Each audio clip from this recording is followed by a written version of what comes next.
Good afternoon. As promised, or maybe it's good morning.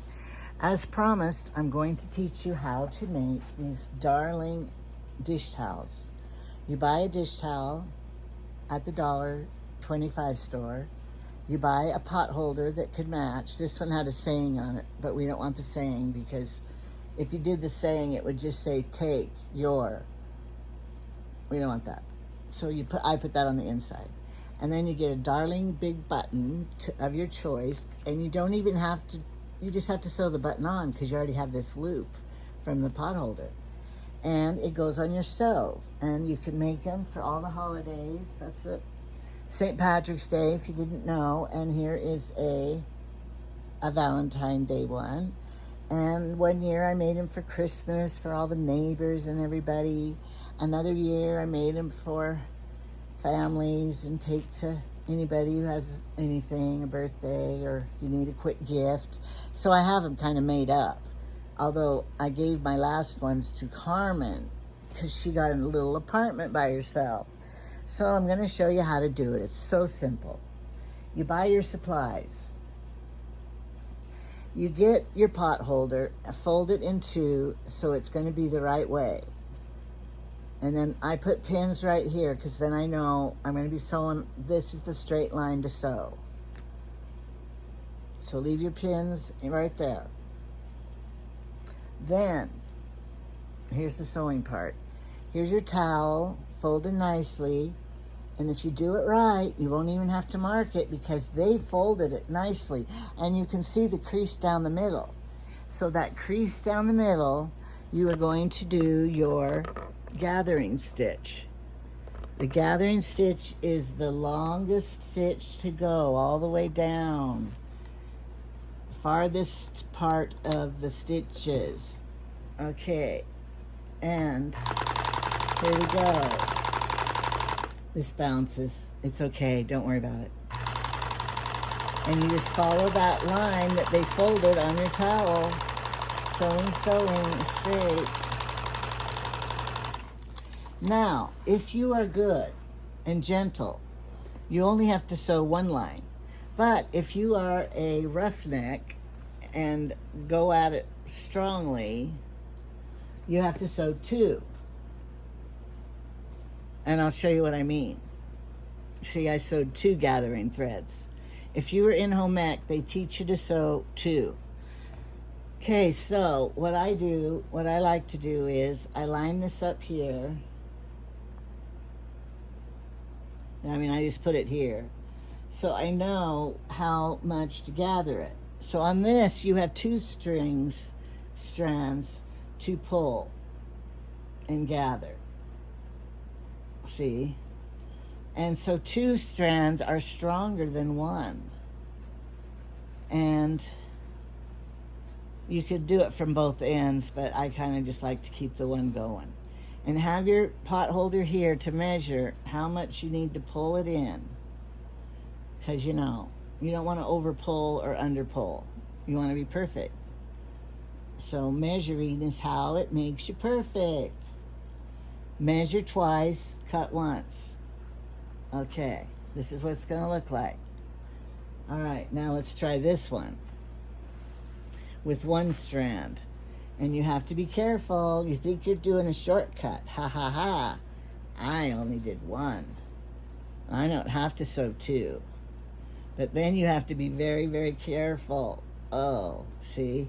Don't want it to string to break, because if it breaks, you got to start over. Let's try this one. Maybe we should try this top thread. No, try the bottom one. See, it's harder to do. That's why you need to sew two. That's what my home ec teachers always said.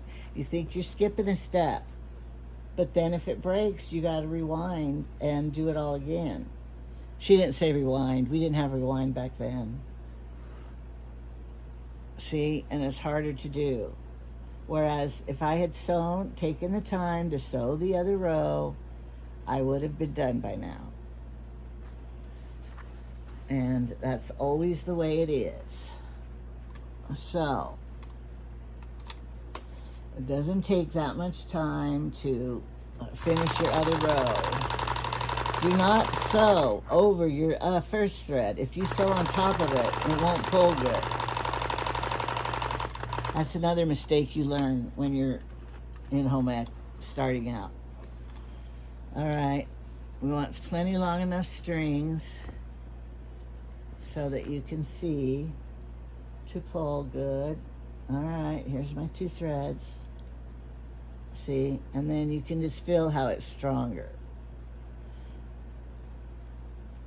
Okay, now, with this towel,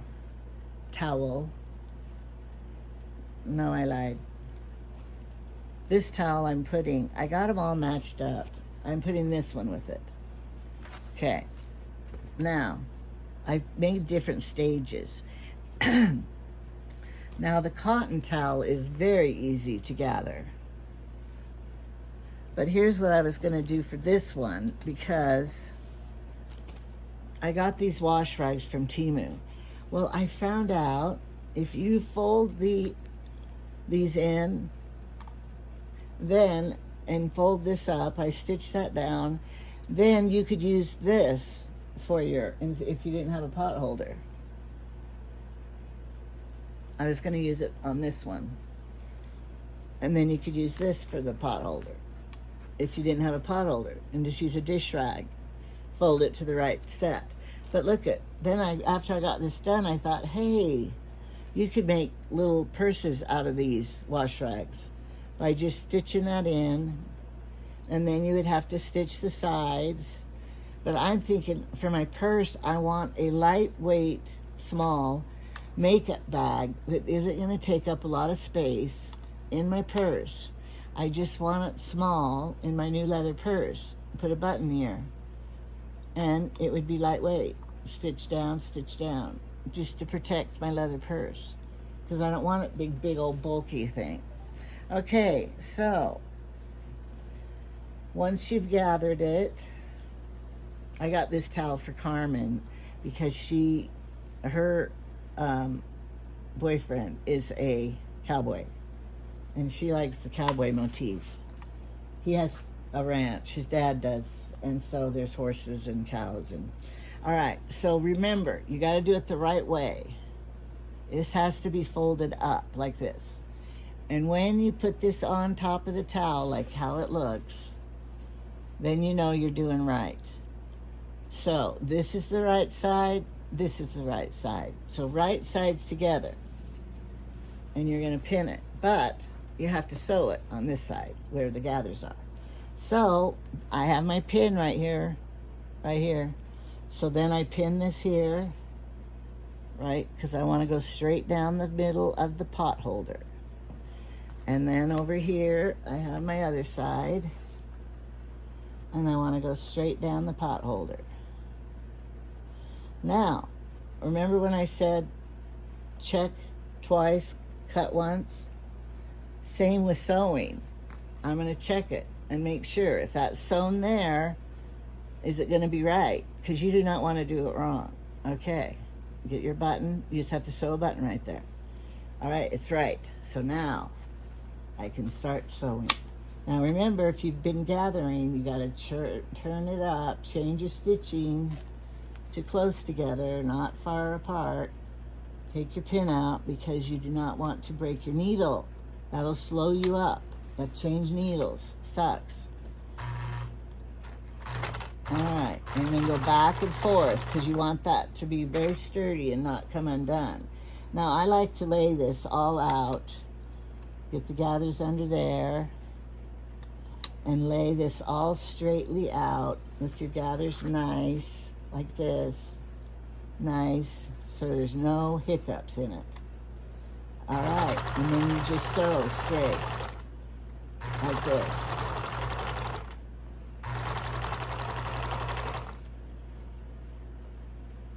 I'm leaving my pin down here in to know where my straight row is. Then I take it out when I know. And then go back and forth because you want it to be sturdy and not unstitch right there. Now, you could take out your gather threads if you're real picky. If you were getting graded on it, I'm not. I leave my gather threads in there. Doesn't matter. No one's going to see it. Unless your teacher was grading you. And since I'm your teacher, I'm not grading you. All right. Now, let's look at it. Look, I did it. Here's some threads right here. These are my gather threads. Pull strings. Cut them. If you haven't already, cut your tags off of your towels in your thing. And there you go. How come it didn't sew right here? I see a mistake. What happened? So always check your work like an inspector, so because you don't want to give a gift that's faulty. I don't know why it didn't sew right here. So go back.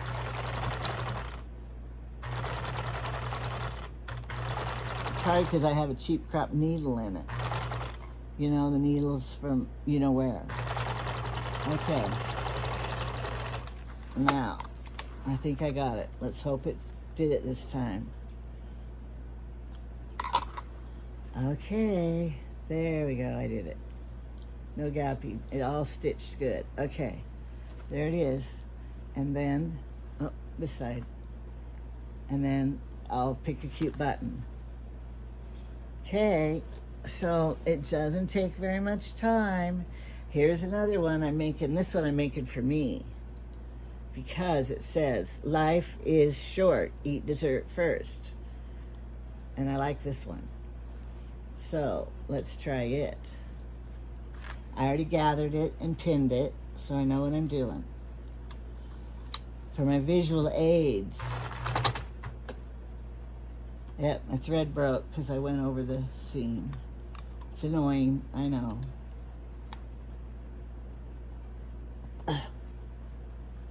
All right. Always lick the thread so your DNA will be on your sewing. No, and then I have to trim it because it's not straight. If it curls, you're never going to be able to thread your needle. All right. So if the towel's $1.25 and you get the pot holders are like 2 for $1.25. So that is a real reasonably priced gift. And then you could put some, same thing. This needle's too big. It's probably a 14 is why it's doing this. It's not the machine or me, it's the needle. All right, I got it figured out. The needle was the bad thing. And I got a good needle in, so here we go. Finishing it.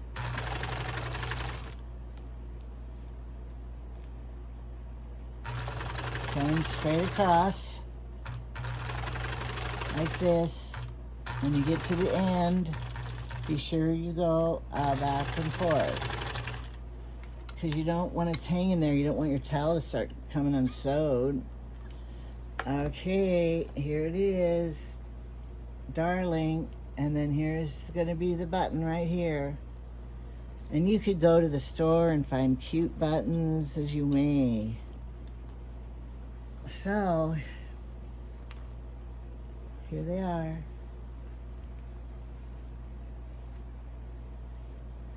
It's a good idea for you.